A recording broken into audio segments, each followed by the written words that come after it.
Olá, boa tarde. Você acompanha agora as principais notícias do Brasil e do mundo desta quarta-feira.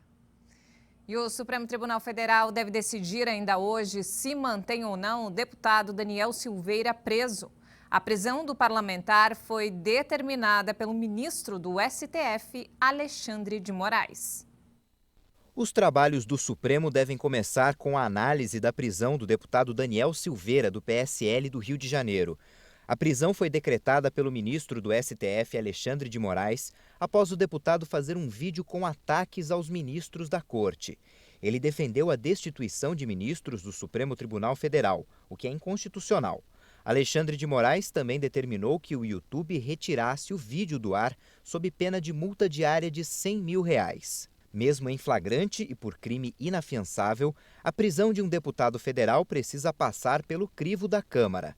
Na decisão, Moraes diz que o presidente da Casa, Arthur Lira, deve tomar as providências que entender cabíveis.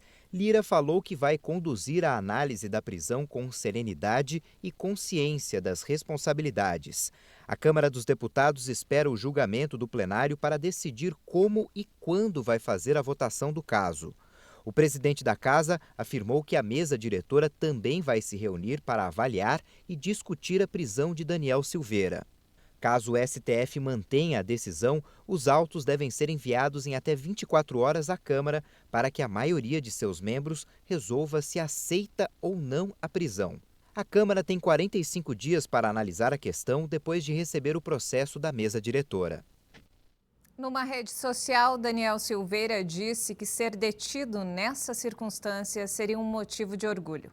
O presidente do PSL, Luciano Bivar, informou em nota que o partido está tomando as medidas jurídicas para afastar definitivamente o deputado Daniel Silveira. Bivar afirmou que os ataques são inaceitáveis e não devem ser vistos como liberdade de expressão. E mudando de assunto, o novo auxílio emergencial deve beneficiar quase 40 milhões de pessoas. A previsão é que a ajuda volte a ser paga a partir de março. Um levantamento do Ministério da Economia indica que 40 milhões de pessoas que ainda estão em situação de vulnerabilidade, incluindo as 14 milhões do Bolsa Família, devem ser beneficiárias da nova rodada do auxílio emergencial. O governo encerrou no fim do ano o programa que começou em abril e ajudou 68 milhões de pessoas com 294 bilhões de reais. O benefício foi pago principalmente a trabalhadores informais e à população de baixa renda para minimizar os efeitos da pandemia de coronavírus.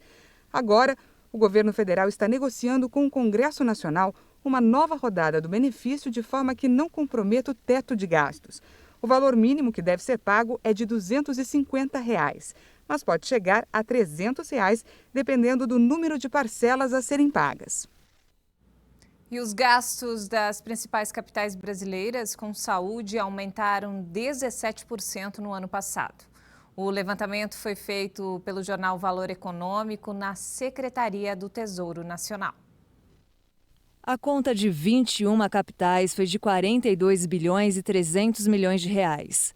Por enquanto, 4 cidades não entregaram as contas: Macapá, no Amapá, Belém do Pará, Florianópolis de Santa Catarina e Teresina, no Piauí.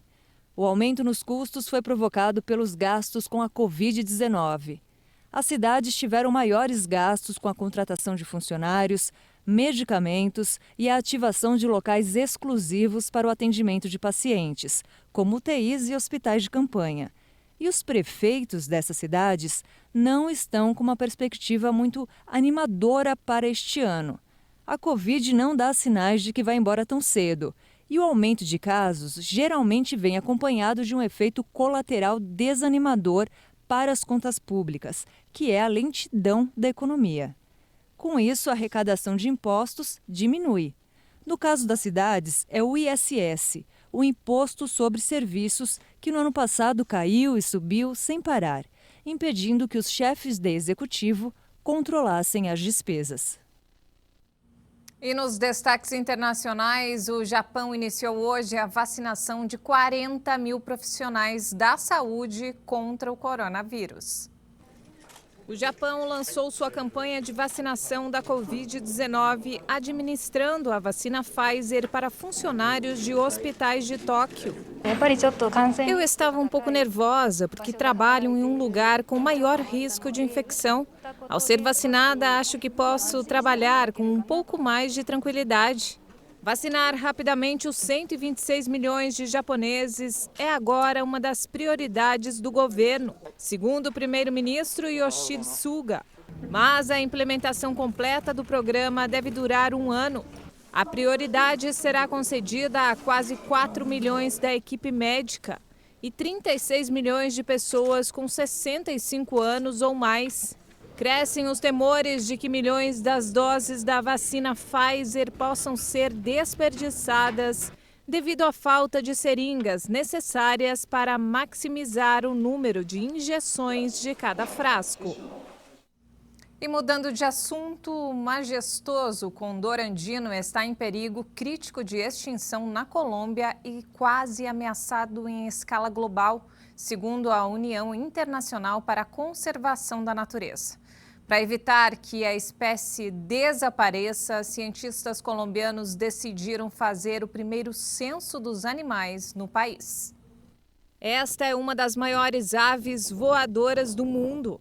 Os indígenas coconucos a consideram sagrada, assim como a pedra em que elas pousam. Mas o condor andino está em perigo crítico de extinção. Por isso, cientistas colombianos decidiram fazer o primeiro censo da espécie no país. A importância de realizar esse censo do condor andino na Colômbia é conhecer sua população. Precisamos saber quantos condores há no país e em que estado se encontram. Para fazer a contagem das aves, os biólogos apelam para o conhecimento ancestral dos indígenas da região. O índio Kira borrifa carne em um ramo de sálvia com uma infusão para atrair o condor até uma câmera escondida instalada pelos cientistas para contar as aves.